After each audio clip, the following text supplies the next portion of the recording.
अस्सलाम वालेकुम। उम्मीद करता हूँ कि आप सब खैरियत से होंगे और अल्हम्दुलिल्लाह आई एम ब्लेस्ड। मैं आपसे अपनी एक वो स्टोरी शेयर करना चाहता हूँ जब मुझे विटिलिगो हो गया था। आप मेरे अगर चेहरे को देखें कहीं से आपको ऐसा महसूस नहीं होगा कि मुझे कभी जिंदगी में फुलवैरी हुई होगी। तो ये अल्लाह का खास करम है कि मैंने उसका ट्रीटमेंट बहुत इनिशियल फेज पे शुरू कर दिया था। तो बात यह है कि हम फुलवैरी हो जाने को इस बात से रिलेट करते हैं कि फलां शख्स ने मछली खाने के बाद दूध पी लिया होगा ऊपर से और उसको फुलवैरी हो गई। अब इस बात में कितनी सच्चाई है ये तो अल्लाह ही बेहतर जाने, लेकिन दूसरी बात ये कि ये फुलवैरी का हो जाना जीन्स में भी शामिल होता है। फॉर एग्जाम्पल, अगर मेरे ग्रैंड पेरेंट्स को कभी जिंदगी में विटिलिगो हुआ होगा तो वो मेरे पेरेंट्स में और फिर मुझ में और इसी तरह आगे कन्वर्ट होता चला जाएगा। हालांकि जहां तक मुझे इल्म है मेरे ग्रैंड पेरेंट्स को ऐसा कुछ भी नहीं हुआ था और ना ही मेरे पेरेंट्स को ऐसा कभी जिंदगी में फेस करना पड़ा, ना ही मेरे ददियाल में और ना ही ननियाल में। तो ये अल्लाह पाक के हुक्म से ही होता है कि किस इंसान को कब और किस टाइम आजमाइश में डालना है और उसे किस बीमारी में मुंतकिल करना है, और यकीनन उसमें कुछ ना कुछ भलाई होती है इंसान के लिए। जब मुझे विटिलिगो होना शुरू हुआ तो मेरे चेहरे के ऊपर यहाँ पे ना हल्का सा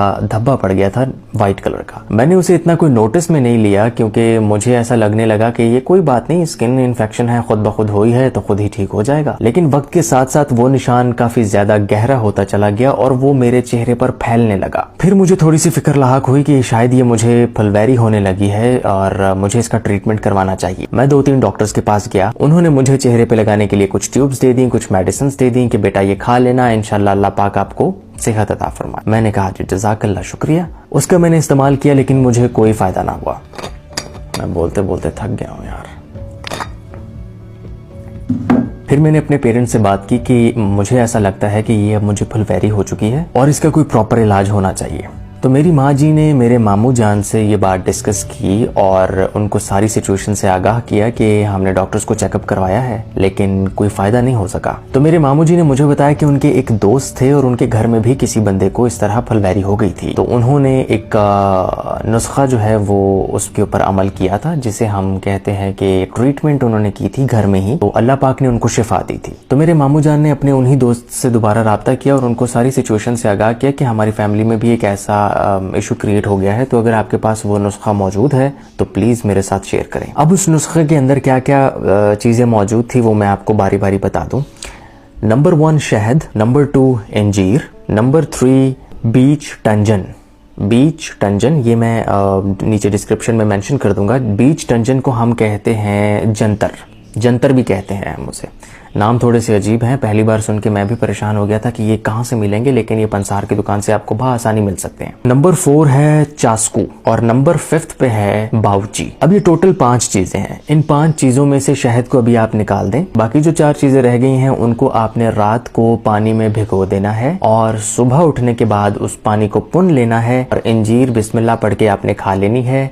और जो बकाया का पानी बच जाएगा उसके अंदर आपने अपने हिसाब से शहद डाल लेना है। मैं तो ½ टी स्पून डालता था क्योंकि मुझे मीठा थोड़ा सा पसंद नहीं है, तो इसलिए मैं मुनासिब डालता था। और आपने पानी में हल करने के बाद उस पानी को बिस्मिल्लाह पढ़ के पी लेना है। तो ये उन्होंने बताया कि 6 महीने तक करेंगे तो इंशाल्लाह अल्लाह पाक आपको आराम देगा और ये आपका जितना भी निशान है ये सारा खत्म हो जाएगा। अब वो नुस्खा मैंने तकरीबन 1 साल किया था और 1 साल के बाद अल्लाह पाक ने देखे मुझे सेहत अता फरमाई और मैं बिल्कुल ठीक हूँ इस टाइम। अब इस सारे प्रोसेस में एक और चीज, जब वो आपने पानी पी लेना है तो जो मवाद पीछे बच जाएगा उसको आपने कोशिश करनी है कि अपने फेस पे लगा लेना है।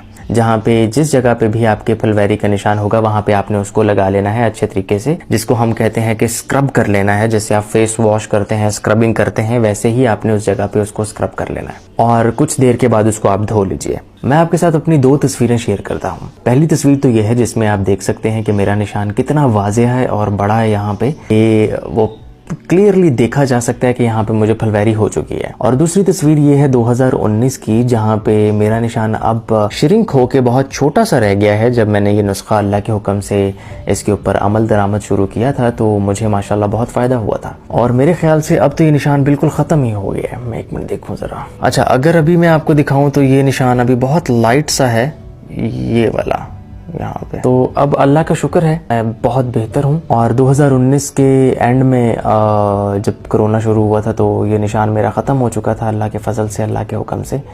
तो नो डाउट मैं ये क्रेडिट देना नहीं भूलूंगा अपने मामू जी को। मेरे मामू जी, मामू खालिद महमूद, उन्होंने ही ये नुस्खा अल्लाह की रहमत से हमारे घर तक पहुँचाया और उनके उन दोस्त को भी नहीं भूलूंगा जिन्होंने उनको दे दिया है वो नुस्खा, क्योंकि अक्सर लोग ऐसा करते हैं कि अगर कोई फ़ायदे की चीज़ हो तो वो दूसरे को वो चीज़ नहीं देते कि कहीं दूसरे का भला ना हो जाए। इस फुलवैरी के ट्रीटमेंट्स भी आए हुए हैं जिनको हम लेज़र ट्रीटमेंट कहते हैं, लेकिन उनकी कॉस्ट क्या है, मेरे ख्याल से 50,000 से स्टार्ट होती है।